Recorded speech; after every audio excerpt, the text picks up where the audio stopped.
empty the chamber on them. And how do you do that? We're 6 seconds, 0.8, 20 feet, everything you got. Everything you got. Turn that shit up. Let's go.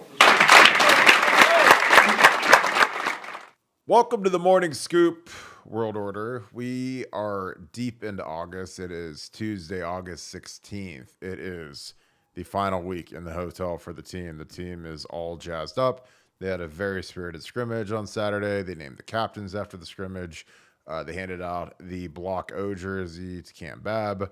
They got to see their families and do media day yesterday. And now the light is at the end of the tunnel. There are 5 days left. They're through Monday, through Tuesday, and now it's time to get to Saturday, have that last scrimmage, and get out of the hotel. So these guys are dying to get out of there, get back to their apartments, get back to living life, and get ready for Notre Dame. So with that being said, as always, thank you guys. We are growing. Our subscribership is growing like crazy on YouTube. We love it. We've really enjoyed doing this content for you guys. We've really been pouring it on as camp has gone on, leading up to Notre Dame, the biggest home opener maybe in Ohio State history. It's announced as 2 top 5 teams as of the AP poll coming out today. So with that being said, I'm going to bring in my compadre, TJ Downing. TJ, how are you tonight? Good, man. Can't beat it, dude. Football. Hey, when I hear last week in training camp, there's nothing that gets me more excited than that. Because training camp sucks, and you always look forward to the last week because that's light at the end of the tunnel, right? I mean, that's, hey, I can actually go live back home, eat out of my own refrigerator, sleep in my own bed. Because the hotel thing gets stagnant, man. You know it as well as I do. I mean, we had a room together before, and, it's like my own room or sleep next to some dude that snores and is like 320 pounds and has gas and like and people that go and do upper deckers on people's toilets and stash bags of expired food underneath your AC and crank up your heat while you're at meetings. The torture that we put each other through. Yeah, camp sucked. To me, the worst part of camp was staying in the hotel, just because, if we got to go home at night, even if we didn't get to leave till 8:30 at night, 9 o'clock at night, like just to be able to sleep in your own bed, have a refrigerator filled with, the food and drinks you like. I mean, that would have made the creature comforts a lot easier on me. But, when you're in a hotel, you don't have a fridge. You've got warm Gatorade to drink at night. And, we didn't stay at a nice hotel. They're in a Hyatt now that's actually pretty nice. But the hotel that we used to stay at was a dump. It's condemned. In University Village. Yeah, exactly. Yeah, it's gone now. And it's just, it was rough, man. It was pre-smartphones. I mean, it was just like, I remember me and Gonz used to sit in the business center plugging our computers to the internet, like back in the day of the Ethernet cable. So the team had to catch a signal. Yeah, he had to. It was brutal. Hey, so listen, I'm going to wrap myself out real quick, though, to Tress, because I know Tress is watching somewhere, right? Is he watching from, like, Siesta Key on the beach? Oh, I'm sure. So, they would tell us we could never leave, right? But because we were right there on Olentangy River Road, I mean, I would get back after a morning practice, and I'd be peeling out of University Village, like, I'm rolling out for a minute. I got to get some fresh air. I'd go and do my banking. Like the one time, don't you remember we were sitting there, we were watching Any Given Sunday, and which was a staple. I mean, the 2 movies you have to watch in training camp are the staple or Any Given Sunday and The Program. If you're not watching The Program, I mean, college football is not like that anymore, but it was like that kind of back when we were playing. Like The Program is Division I college football. That's what it's all about. But to me, I don't know if you remember this. Like, to me, the funniest thing about camp was it was like the first week, somehow Bowles would always like hit me up and be like, you got a warrant out for your arrest. Oh, I remember that. Tickets. Remember they pulled me out of our room. They're like, you got unpaid parking tickets. You're not allowed. Like the cop showed up in practice and made me leave. I'm like, oh, that's cool. Let's do it. Hey, screw it. Really over unpaid parking tickets. That's amazing. Something like that. Yeah, they don't have anything better to do. That being said, with Saturday, the team had a big scrimmage. The defense looked really good. What are you projecting for this year's defense with Jim Knowles running the show as opposed to what we had last year with Kerry Combs? What do you want to see out of this year's defense? Physicality, linebackers that can cover. I mean, that would be a good start. I mean, I think we've been soft in the secondary at times. I mean, to have linebackers that are considered to be 5-star recruits, but they can't cover down on slot receivers. I mean, we need hybrid guys who can make an impact at the line of scrimmage, who can redirect people. And I don't think we've had that. And that's been the ace in the hole for teams like Alabama. That's how they've been able to take advantage of us when we're out there on defense. I mean, you go back to even looking at, and it sucks but to say it because we both love James Laurinaitis, but watch James Laurinaitis cover the tight end against the Florida Gators and the LSU Tigers. He couldn't get it done. You were there. You saw both those games. I mean, our linebackers didn't play well in those games. We didn't cover well down under speed. So, I'm going to tell you right now, the big star for me, I've been on this guy since he was in high school. I've called a bunch of his games when Hoban played Iggy and when Hoban played Maslin and all those matchups deep in the playoffs, state championships, state semis. Diamante Trainum brings a speed, which first year I saw him at Arizona State, he looked like a running back who could play on Sundays to me as a freshman, right? He showed those types of flashes. And to put him at linebacker, knowing his athleticism, his toughness, his side-to-side mobility, I think Diamante Trainum could really surprise some people this year, don't you? Yeah, I think he's a guy that has athleticism that we don't really have at that position. I mean, I think that with Steele, we've got some guys that are bigger physical guys, but we don't have any true linebackers. So we've got 2 running back converts. We have Tommy Eichenberg. We have Cody Simon, who's had shoulder issues, and CJ Hicks just lost his black stripe this week. So we've got some guys. Tommy Eichenberg trying to be like a half-ass Ryan Franziger playing fullback H-back since he's an Iggy boy. I know that's Ryan Franziger's pride recruit right there, man. And hey, shout out to him. I had a chance to see Coach Kyle. He was over there at the Jamboree. They finished up their final scrimmage against the McKinley Bulldogs.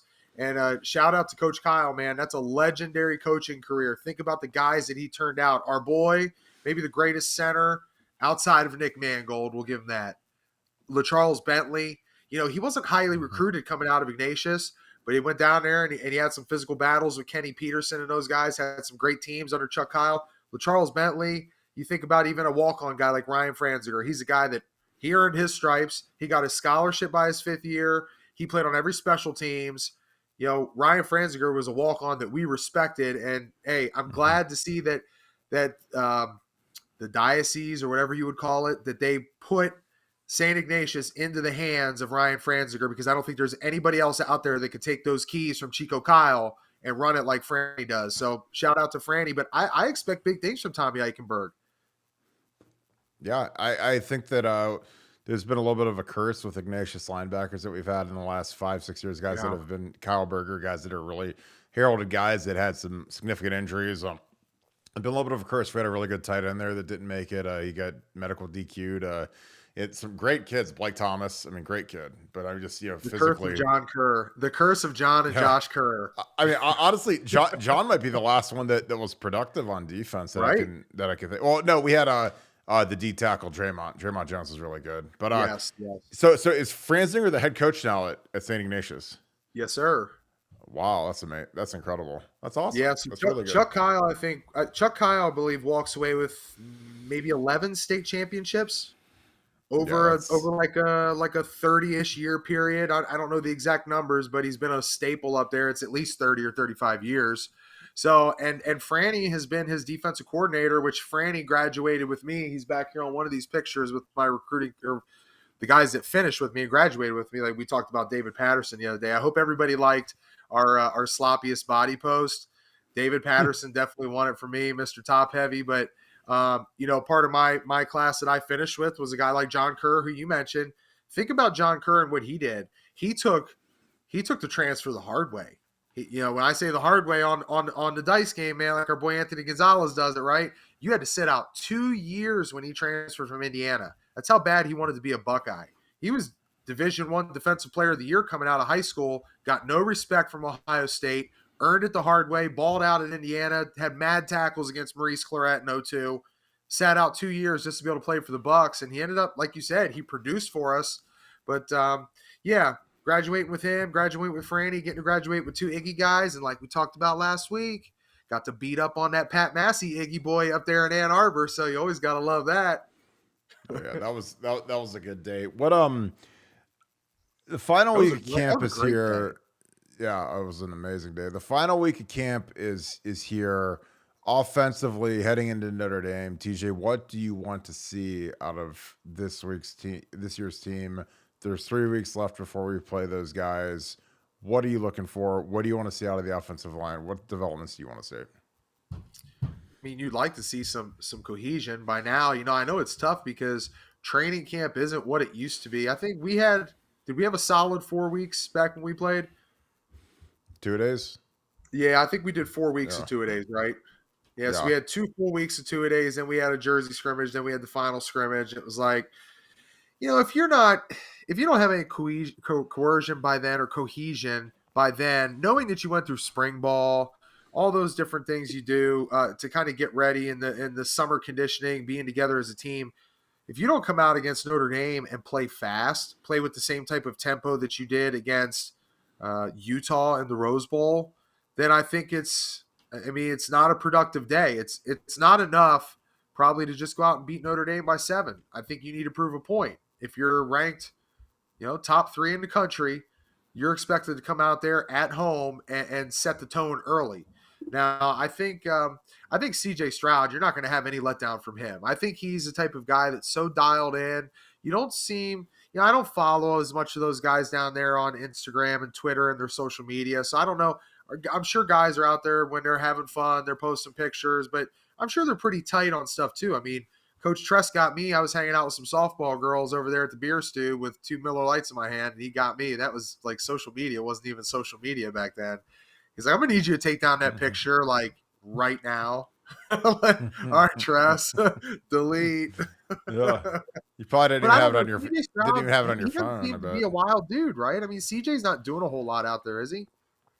No, I mean, I think that these kids are smart enough because they all have agents now. I mean, CJ Stroud's Right. reps by Athletes First, so these guys, they're very cognizant of their image and the fact that they're all coming up on their draft year, so they don't want to get the rep as partiers. And even if they are partiers, most of them aren't dumb enough to post it because I think that if you do that, you're kind of digging your own grave. But I think that these guys with the amount of money that they have stashed away from NIL deals and just autograph deals, and they can go and have some pretty good fun time, and they don't they're just not posting it, which is smart. I mean, for their image, it's better to be mysterious and just show up and ball out than it is to put yourself out there, because I think people have learned from guys like Johnny Manziel and some of these guys that were super prominent on social media, and it ended up leading to their downfall. I mean, they got drafted and the red flags are all there, but then it ended up being something that didn't work out too well.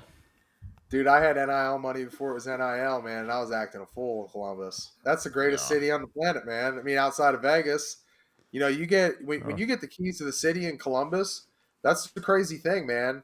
It's like I've told people before, when we played, it felt like you were part of Motley Crue.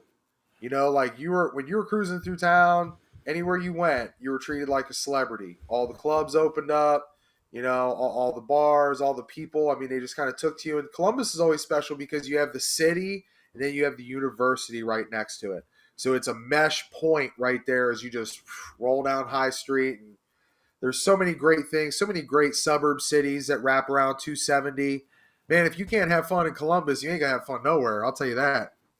Yeah, it is a fun city. What 3 weeks out, I know we played Texas in '05. That was kind of the biggest home game that I think we ever played in, other than maybe the '06 Michigan game. But what was going through your mind, in the year or so leading up to that '05 Texas game? Because I remember hearing about that game constantly everywhere I went. People said you got to beat Texas. Nobody cared about the Miami Redhawks. It was just like, you got to beat Texas, got to beat Texas. Like, what do you think has it been like? What would you tell these guys that are constantly getting hit with, you got to beat Notre Dame, the way that we were getting hit with, you got to beat Texas, leading into this game? I apologize, man. I just wasn't worried about John Glavin from Miami. No, I'll tell you honestly, if I'm going to call out the people that I went against, the thing that I thought about, and which you and I both know, because whatever team you're facing, if they're a top 5 team in the country, you know that all of those guys across from you are just as good as you. So every time we were in weight room working out, every time we were finishing a practice and we were kind of, talking about that opponent that was looming in the future. I was down there doing push-ups saying Roderick Wright, Roderick Wright, Mm-hmm. Roderick Wright. He was a first-team All-American coming back playing defensive tackle for Texas, and I knew that within 3 weeks I was going to be lining up with a guy who could make me look really bad on tape in front of millions of people on national television, primetime game, college game day, Herb Street Musburger in the house, the biggest ticket going in the world in college football. And I'm like, man, if I'm not right, and for me at that time, that was only my Third start, I think only fourth my start. fourth or fifth start. Yeah. So that was like go time for me. Like I got a lot of juice coming off of the 04 Michigan game and Oklahoma State and the Alamo Bowl, but tighten it up against, like you said, Miami of Ohio, it's just not the same. So that's why I think I kind of like the fact that we're playing Notre Dame right out the chute instead of Kent State or Bowling Green and then going to Notre Dame or playing Notre Dame. Yeah, I kind of feel the same way. You don't really have to get ready. You can stay ready when you're playing a team like Notre Dame because they're going to have equal talent to you. I mean, we probably have superior talent overall, but they're a top 5 team. Returning, they're very veteran. A lot of 5th and 6th year guys because of the COVID year. You're not walking into a team that you're just gonna speedboat. I mean, you got to really be dialed in for this one. And and do I think we'll win? Yeah, I mean, we're double-digit favorites, and but it's football, and I mean, anything can happen. I mean, that's the funny thing about these games is all off season, our team has been told that we're gonna crush them, and Notre Dame's been told that they're gonna get crushed. So it's like sometimes when teams hear that enough, it softens the team that's the favorite, it hardens the team that's the underdog, and things happen. I mean, it's football. That's the listen. I'm gonna tell you right now, Marcus ain't ready. Marcus isn't ready. He's I always kind of joked around with Marcus, man. I always thought when we played with Marcus, he was a little soft. Now I know he kind of grew up a little bit as he got to becoming a leader of the team, and then playing for the Raiders. But there was times like we got into a couple training camp fights. I remember Roy Hall was coming across the middle, and it was Chad Hubler from Carrollton. How about that for a throwback name? Hoobs comes across the middle and tries to plant Roy Hall as he's not looking. And then all of a sudden, I come down, I like track the play, and there's just like this big fight that starts, and Marcus Freeman tried to get in it. And man, I was going to just pop him right underneath his chin strap, and he like backed down real quick. He's like, "Oh, it's cool, T. It's cool, T." So right then and there, I knew he ain't have the heart for this. Man. And I think Tress ended up stopping practice like 2 minutes short in 101D because it just how it is, dude. You don't want, even if it's your own team, when you're in 101D, you don't want to look bad. You don't want anybody taking a shot on your wide receiver, and you're there to have their back right away. Yeah. So being a team player is all about. When you talk about what do I want to see in week 1, I want to see a bunch of dudes that have each other's backs. Because that's the only way, when you're ranked as high as you are and that target's on your back, the only way you make it through there is by having the guys next to you back. That's how we did it. I had your back, you had mine. Robbie, Nick, Doug, Alex, Goo, we all had each other's back. We could count on each other to be there whenever it was some adversity that might have hit. Whatever it may be, if you can't lean on your boys, it's not an individual sport, man. It's 10 other dudes out there with you, man. You all better be on the same page. And that's what you need to see. You should have a focused, I'm going to steal Tress's thing here, but he used to say this when we go on the road.